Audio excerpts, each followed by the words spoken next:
ஜெய் வாராகி, ஜெய் ஜெய் வாராகி. நம்ம டிவியை சப்ஸ்கிரைப் பண்ணுங்கள், பெல் பட்டனை அழுத்துங்க.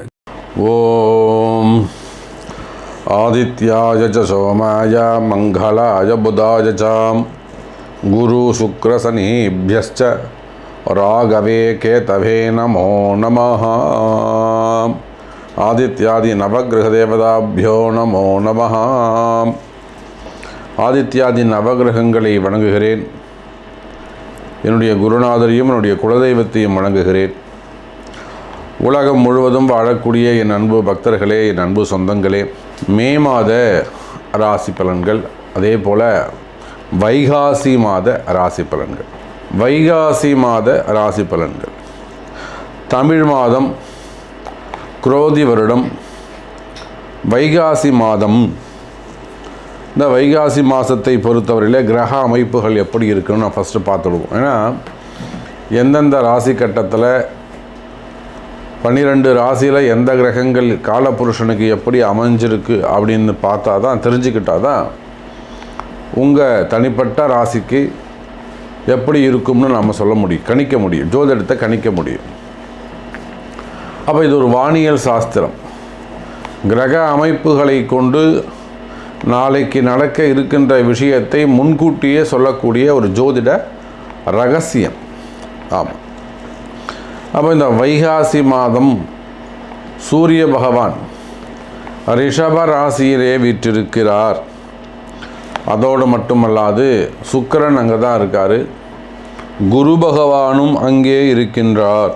பாருங்கள், 3 கிரகங்கள், சூரியன், சுக்கிரன், குரு, இயற்கை சுபர்கள் மூவரும் ரிஷபராசியில் வீற்றிருக்கிறார்கள். அதே போல காலபுருஷனுக்கு 3, 6 குடையவன் புதன் பகவான் மேஷ ராசியிலும்.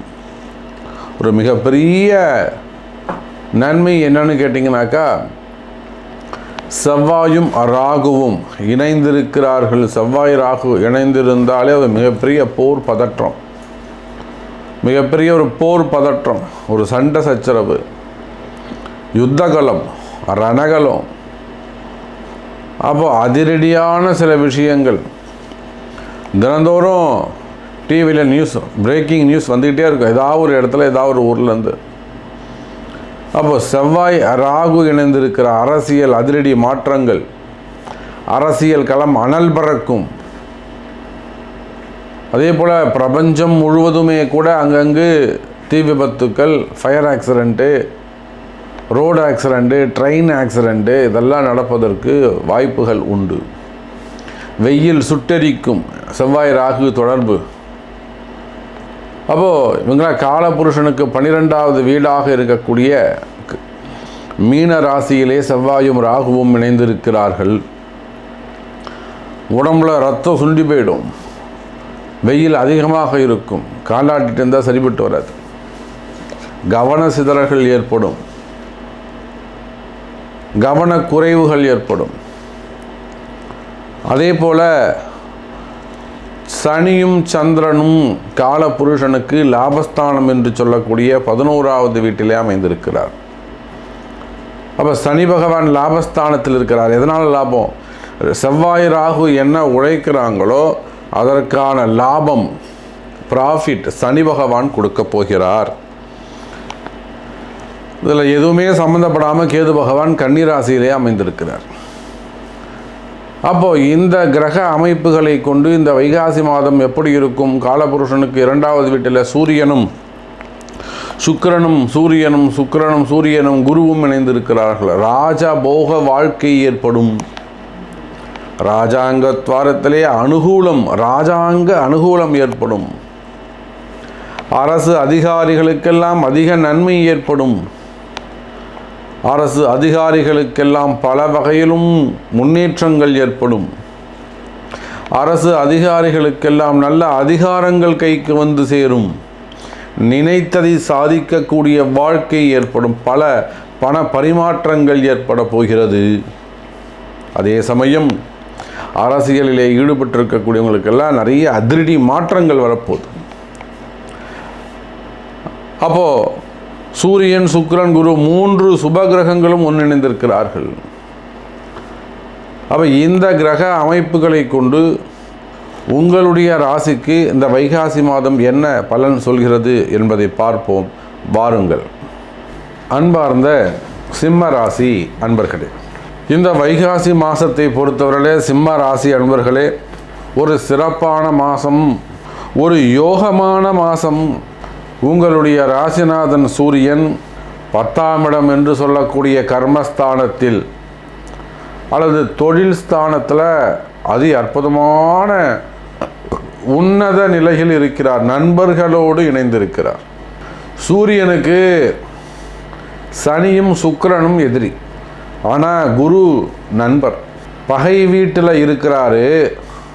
ஆனாலும் சுக்கிரனை பொறுத்தவரை பகை கிரகமாக இருந்தாலும் வீடு பகையாக இருந்தாலும் சூரியனுக்கு மிக அருகிலே நெருங்கி டிராவல் பண்ணக்கூடிய கிரகம் சுக்கிரன், பக்கத்திலே இருக்கும். அதே போல் குரு மிகப்பெரிய நெருங்கிய நண்பர், ரொம்ப சொந்தக்கார். அப்போது சிம்ம ராசி அன்பர்களே, இந்த மாதம் உங்கள் ராசிநாதன் தொழில் ஸ்தானத்தில் சிறந்து விளங்குகிறார். தனகாரகன் என்று சொல்லக்கூடிய செல்வ செழிப்புகளுக்கெல்லாம் அதிபதியாக விளங்கக்கூடிய சுக்கிரன் மாமியார் வீட்டிலேருந்து ஒரு பணங்காசு வரணும், அதை நீங்கள் இப்படியே வச்சு பார்த்துனீங்கனாக்கா கோபம் வந்துடும். அப்போது வருமா, இன்றைக்கி வருமா, நாளைக்கு வருமானு பார்த்து எரிச்சல் வந்துடும். அப்படி பார்க்கின்ற பொழுது சிம்ம ராசி என்பர்களே, உங்களுக்கு வந்து சேர வேண்டிய பணங்காசுகள் வந்து சேரும். அது மாமியார் வீட்டு சொத்தாக இருக்கலாம், மாமனார் வீட்டு சொத்தாக இருக்கலாம், மச்சானுடையதாக இருக்கலாம், அல்லது ஏதேனும் உங்களுக்கு வந்து சேர வேண்டிய பூர்வீக சொத்து சம்பந்தப்பட்ட பிரச்சனையாக இருக்கலாம், பிரச்சனையுள்ள சொத்துக்களாக இருக்கலாம். இல்லைனா சாமி எங்களை பழி வாங்குறாங்க, எங்களை வந்து வேணும்னே எங்களுக்கு ஒன்றுமே இல்லை, நீ வெளியில் போங்கிற மாதிரி சொல்கிறாங்க, அந்த மாதிரிலாம் சொல்லக்கூடிய விஷயமாக இருக்கலாம். அப்போ அந்த மாதிரியான ஏமாற்றங்கள், இடப்பிரச்சனை, சொத்து பிரச்சனை சம்பந்தப்பட்ட ஏமாற்றங்கள் இருக்குமே ஆனால், அல்லது பதவி போட்டிகள், பதவியில் என்ன 10ஆம் இடம் பதவி, 10ஆம் இடம் தொழில், 10ஆம் இடம் ஜீவனம், 10ஆம் இடம் உத்தியோகம், எது உங்களுக்கு ஜீவனம், எது உங்களுக்கு சோறு போடுது. நான் அரசியலிலே இருக்கிறேன் சாமி, அதுதான் எனக்கு சோறு போடுது. நான் ரியல் எஸ்டேட் பண்ணுறேங்க, அதுதான் எனக்கு ஜீவனம். நான் ஒரு பில்டர் சார், எனக்கு அதுதான் ஜீவனம். நான் குவாரிகள், கனிம வளங்கள் சம்பந்தப்பட்ட தொழில் செய்கிறேன், அதுதான் எனக்கு ஜீவனம். நான் வெளிநாடுகளிலே வேலை செய்கிறேன், அதுதான் எனக்கு ஜீவனம். நான் மிகப்பெரிய மல்டி பிஸ்னஸ் பண்ணுறேன் சார்,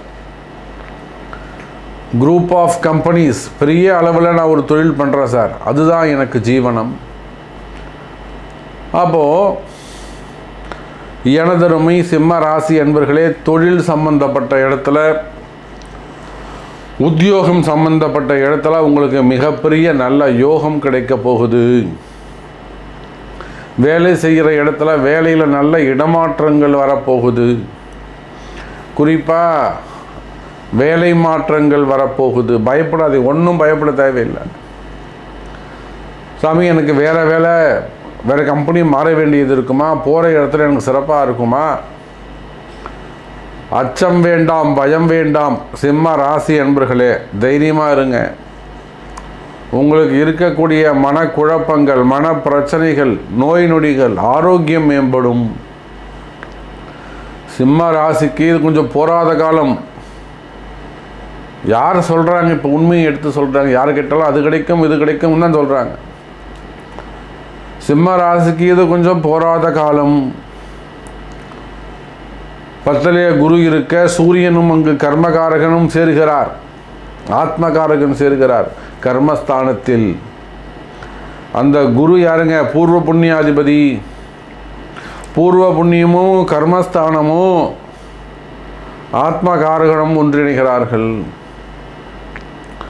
அப்போது சிம்ம ராசி அன்பர்களை இது ஒரு போராத காலமாக அமைகிறது. அதனால தான் நிறைய சிம்ம ராசி அன்பர்கள், எத்தனையோ செல்வந்தர்களை பார்க்குறோம், நாம் எத்தனையோ தொழில் அதிபர்களை பார்க்குறோம், அரசியல் தலைவர்களை பார்க்கிறோம், ஆன்மீக பெரியோர்களை பார்க்கிறோம். மடாதிபதிகள் எத்தனையோ ஆதீன கர்த்தாக்கள் நம்ம சிம்ம ராசியில் இருக்கிறாங்க.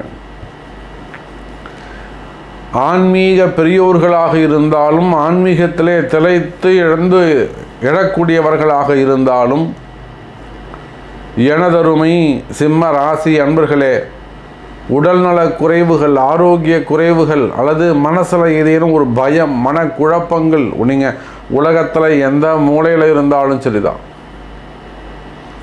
வேர்ல்டு வைடு நீங்கள் உலகத்தில் எந்த இடத்தில் இருந்தாலும், பூமியில் நீங்கள் எந்த இடத்துல இருந்தாலும், எந்த வேலை செய்பவராக இருந்தாலும், எந்த தொழில் செய்பவராக இருந்தாலும், அல்லது எந்த அதிகாரத்தில் பதவியில் நீங்கள் இருப்பவராக இருந்தாலும், உயர்ந்த நிலையில் இருந்தாலும், நிச்சயமாக இந்த நீங்கள் கவனிங்க, ஆத்மகாரகன் உங்களுக்கு ராசிநாதன் சூரியன், 5க்கும் 8க்கும் உடைய குரு, 3க்கும் 10க்கும் உடைய சுக்கிரன். இப்போ இதெல்லாம் கர்மஸ்தானங்கள் எல்லாம் அங்கு ஒன்று சேருகின்றன. இருந்தாலும் 5ஆம் அதிபதி அவனே 8க்குடையவனாக இருந்தாலும், அசுபராக இருந்தாலும், 5ஆம் அதிபதி என்று சொல்லக்கூடிய குருவோடு இணைகின்ற காரணத்தினாலே நன்மையிலும் தீமை, இம்மையிலும் நன்மை தருவார்னு ஒரு கோவில் இருக்குது, மதுரையில் அது இருக்குது. அதே போல் சிம்ம ராசி அன்பர்களுக்கு இது போராத காலமாக இருந்தாலும், போராட்டமான காலமாக இருந்தாலும், அதிலும் ஒரு நன்மை பெறக்கூடிய வகையில் இந்த வைகாசி மாதம் உங்களுக்கு ஒரு வளர்ச்சிக்கான மாதமாக அமைகிறது. அப்போ இந்த மாதிரியான உங்களுக்கு கஷ்டங்கள் தீர வேண்டுமா, உங்களுக்கு இருக்கக்கூடிய மன பயம் விலக வேண்டுமா, மனக்குழப்பம் விலக வேண்டுமா, அல்லது உங்கள் கீழே வேலை செய்கிறவங்கள்ட்ட பொய் புரட்டு இருக்குது, திருட்டு இருக்குது, அந்த மனிதர்களை திருத்த வேண்டுமா, அல்லது அந்த தொழிலை நீங்கள் காப்பாற்றிக்கணுமா, அந்த பதவிகளை நீங்கள் காப்பாற்ற வேண்டுமா, அல்லது தர்மத்தை நிலைநாட்ட வேண்டுமா, வருமானம் வேண்டுமா, நிச்சயமாக நீங்கள் முயற்சிப்பீர்களேயானால் கால நேரத்தையும் உங்களுடைய கடிகாரம் என்று சொல்லக்கூடிய கால சக்கரம் என்று சொல்லக்கூடிய உங்கள் ஜாதகத்தில் இருக்கக்கூடிய கிரக அமைப்புகளையும் உரிய நல்ல ஒரு குருவை தேர்ந்தெடுத்து, நல்ல ஒரு ஜோதிடரை அணுகி, அதற்குரிய வழிபாடுகள், பரிகாரங்கள், பிராயச்சித்தங்கள், வழிபாடுகள் செய்வீர்களேயானால், பிரேயர்ஸ் செய்வீர்களேயானால், நிச்சயமாக எனதருமை சிம்ம ராசி என்பர்களே, எந்த வைகாசி மாதம் நீங்கள் ஜெயிக்கக்கூடிய மாதம். அது எப்பேற்பட்ட வராத பணங்காசுகளாக இருக்கலாம், பணம் கொடுத்து ஏமாந்துருக்கலாம், வம்பு வழக்கில் ஏமாந்துருக்கலாம், ஆண்களாக இருக்கலாம், பெண்களாக இருக்கலாம், திருமணம் சம்பந்தப்பட்ட ஏமாற்றங்களாக இருக்கலாம், காதல் திருமணங்களாக இருக்கலாம், பசங்க ஏமாற்றிருக்கலாம், பசங்க சொல்கிற பேச்சை கேட்காம திமிரு பிடிச்சிருக்கலாம். அப்போ எந்த மாதிரியான கஷ்டங்களாக இருந்தாலும், ஆன்மீக பெரியோர்களாக இருந்தாலும், இந்த மாதம் வைகாசி மாதம் நம்முடைய சிம்ம ராசி அன்பர்களுக்கு ஒரு யோகமான மாதமாக அமைகிறது என்பதை சொல்லிக்கொண்டு மீண்டும் வேறு அற்புதமான பதிவில் சந்திக்கிறேன். நன்றி, நமச்சிவாயம், ஜெய் வராகி.